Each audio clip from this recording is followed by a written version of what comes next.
So but always very surprising, ఒక నటిగా ఉన్నప్పుడు అందులో మీరు బాగానే హ్యాపెనింగ్ టైంలోనే పెళ్లి చేసుకుని వెళ్ళిపోయారు. ఆ ఖాళీ అనిపించుంటుంది కదా కొంతకాలం. అవునండి, అనిపిస్తుంది. అంటే సడన్గా ఏంటిది అంటే ఇట్స్ బిగ్ చేంజ్. అది ప్రిపేర్ అయ్యి తీసుకున్న డెసిషన్, కాన్షియస్గా తీసుకున్న డెసిషన్ అయినా కూడా అంటే మనం ఎక్స్పెక్ట్ చేసినంత కంటే ఎక్కువ ఉంటుందన్నమాట. అంటే నేను ఇప్పుడు ఏంటి కొన్నిసార్లు అనిపిస్తుంది, ఓకే ఐఎమ్ హోమ్ మేకర్ అయి ఉండొచ్చు, it's not bad thing, but అది ఒక్కటే చేయడం నాకు అలా ఒకటే చేయాలనుకుంటే చిన్నప్పటి నుంచి ఇంత కష్టపడి ఇవన్నీ నేర్చుకొని ఇవన్నీ చేయాల్సిన అవసరం లేదు. I always wanted to be something. అదే అది మిస్ అయిపోతారు అక్కడ. ఎస్, అది ఏంటి now I have to figure that out. So, of course you have to figure it out, and just because you're financially comfortable, ఆ సాటిస్ఫాక్షన్ అయితే రాదు కదా. రాదు. అంటే ఏదో పని చేసే డబ్బుల కోసం ఒక్కటే కాదు కదా. అలా అవుతే there are different things to do. అలా కాదు, we want to be active, busy and do and make a mark in the public space also. అందులో మీలాంటి వారు. Of course. అవును. యాక్చువల్లీ ఏ ఇయర్లో అయింది మీ పెళ్ళి? 2006 నుంచి ఇప్పటి వరకు it is what 18 years? 16 years. 16. పిల్లలకి ఎంత ఏజ్ లేయా? 14. మా అమ్మాయికి 14 అండ్ మా అబ్బాయికి 12. He looks like an 8-year-old, కానీ he's very skinny and small. So వాడు చిన్నగా ఉంటాడు. అమ్మాయి 14. అమ్మాయి మీ చిన్న చెల్లెల్లో ఉంటుందేమో. మీరే 14 కంటే కొంచెం ఒక 4-5 అటు ఇటుగా కనిపిస్తారు. 18 or 19. అంటే ఇప్పుడు ఈ ఫేజ్ లో అలాగే ఉండొచ్చు, ఇంకొక 5 ఏళ్ళు దాటితే తేడా వస్తుంది. I'm thinking. So for now కొంచెం అలాగే ఉంది. సో పిల్లలు అక్కడ పుట్టారు.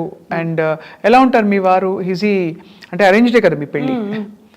మంచి డాక్టరు, అందులో అమెరికాలో డాక్టర్ అంటే one of the most well settled professions అని తెలుసు, ఎవ్రీబడి నోస్. సో మీరు నచ్చారా చూడంగానే అప్పుడు? నేనండి, నన్ను చూసినప్పుడు ఆయన చూసినప్పుడు మీకు నచ్చారా? కొంచెం లేట్గా అడుగుతున్నాను కానీ క్యాజువల్గా ట్రైంగ్ టు అండర్స్టాండ్. అంటే when you have all set life, ఒక వ్యక్తితో ఇవన్నీ వదులుకుని మీరు వెళ్ళారంటే ఏదో ఒక సెన్సిబిలిటీనో లేకపోతే ఇంట్లో అమ్మ వాళ్ళని చెప్పిన మాటలో ఏదో ఒకటి పనిచేసి ఉండాలి.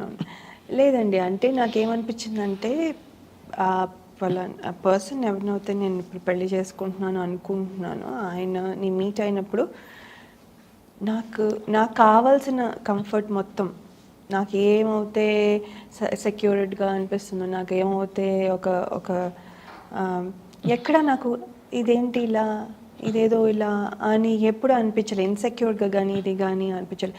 బికాస్ నేను ఆర్టిస్ట్ని, ఆయన అర్థం చేసుకోవాలి that my life style was different before. ఇప్పుడు మళ్ళీ ఇక్కడికి వచ్చాను, కొంచెం అడ్జస్ట్ చేయడానికి టైం పడుతుంది. ఇవన్నీ తెలుసుకోగలిగి అడ్జస్ట్ అయ్యే నేచర్, కొంచెం మనకి టైం ఇచ్చి మనల్ని రిస్ట్రిక్ట్ చేసేయకుండా. అవును, ఎప్పుడు రిస్ట్రిక్షన్ పెట్టలే, దేంట్లోనూ పెట్టలేదు. సో రిస్ట్రిక్ట్ చేసేయకుండా మనల్ని అంటే మన రెస్పాన్సిబిలిటీ అన్నీ చేస్తుంటే రెస్ట్రిక్ట్ ఎందుకు చేస్తారు?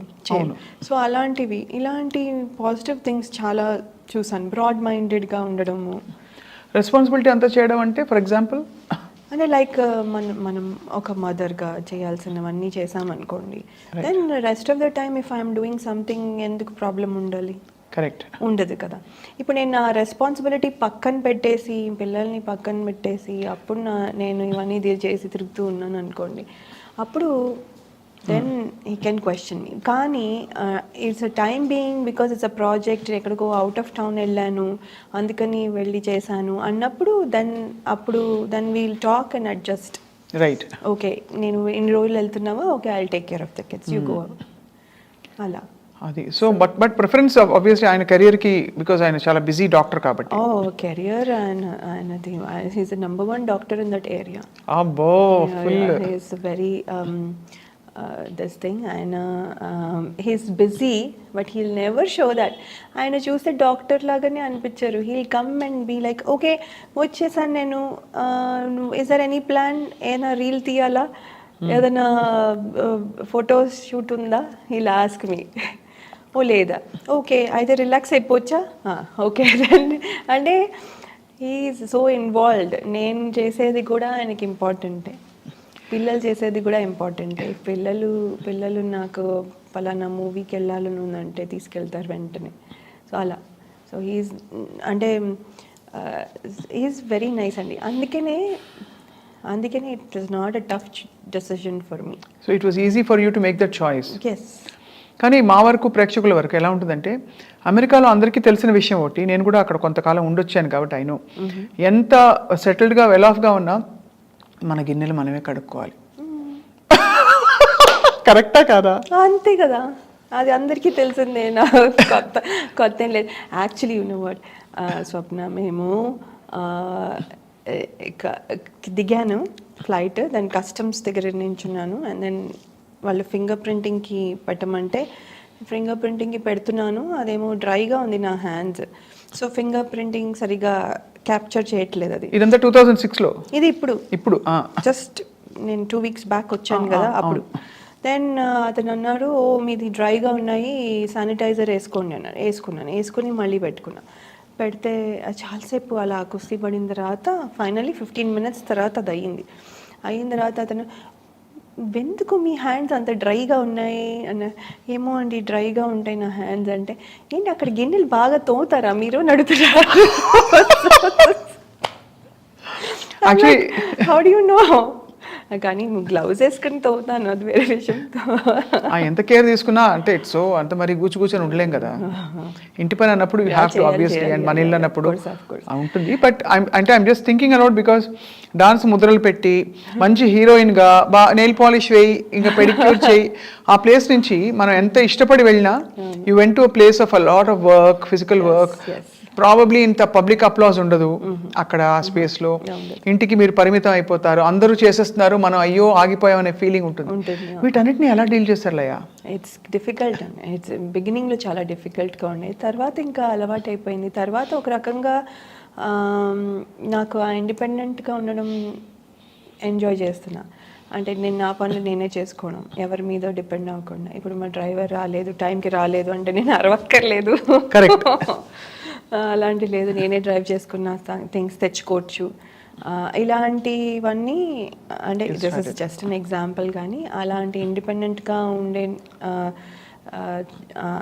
ఇది కూడా చాలా నచ్చింది నాకు. తెలుగు వారందరూ ఖుషి అయిపోతారు మిమ్మల్ని చూసి, సంతోషపడిపోతుంటారా? పడతారు. గుర్తుపడతారా గ్రోసరీ స్టోర్కి వెళ్ళినప్పుడు? కొంతమంది, ఎక్కువ మంది గుర్తుపట్టరు. పెద్ద అంటే చూస్తారు అంటే ఎక్స్పెక్ట్ చేయరు అనుకుంటాను. పెద్ద ఎవరో ఇండియన్స్ అని అనుకునే లోపల వెళ్ళిపోతాము. సో పెద్ద గుర్తుపట్టరు. కానీ ఫంక్షన్లకు అన్నీ వెళ్తే, మన లోకల్ ఈవెంట్స్కి అన్నీ వెళ్తే అవును అప్పుడు గుర్తుపడతారు. ఏమంటారు గుర్తుపట్టి? లాయ గారు మీరా, ఎంత మారిపోయారు, ఇది అది ఏదో అంటారు. అలా ఎలా మారిపోయారని? మారిపోయానంటే మరి ఏమో నాకు ఇది డౌట్ యాక్చువల్లీ. మారిపోయానంటే ఏంటని నాతో చెప్తారు చాలాసార్లు. మీకేం అనిపించట్లేదా? మీరు ఇంచుమించు అలాగే ఉన్నారు నాకైతే. కొంచెం అంటే అదే కొంచెం దగ్గు ఉందని కొంచెం సోబర్గా సాఫ్ట్గా ఉన్నారు తప్ప, లేకపోతే అప్పుడు కూడా అలాగే ఉన్నారు. నేను అదే బట్ టీవీ 9లో ఉన్నప్పుడు నేను చూశాను కదా, అది కొంచెం ఆనెస్ట్గా చెప్పాలంటే అబద్ధాలు చెప్పను, అందులో కెమెరా ఉంది కాబట్టి కొంచెం కళ్ళలో దిగులు కనిపిస్తుంది. ఇద్దరు మీ వారినైనా మిస్ అవుతున్నారు పిల్లలనైనా, లేదా అమ్మ వాళ్ళని మిస్ అయిన ఆ దిగులు అంతా ఇప్పుడు బయటకు వస్తుంది. కానీ అదేం కాదు. I think I'm little sick, అంతకంటే ఏం లేదు, తప్ప ఇంకేం లేదు. But otherwise I mean Laya సిటీకి వచ్చారనగానే ఎవ్రీబడి వాజ్ వెరీ హ్యాపీ. అది అవును. Thank you.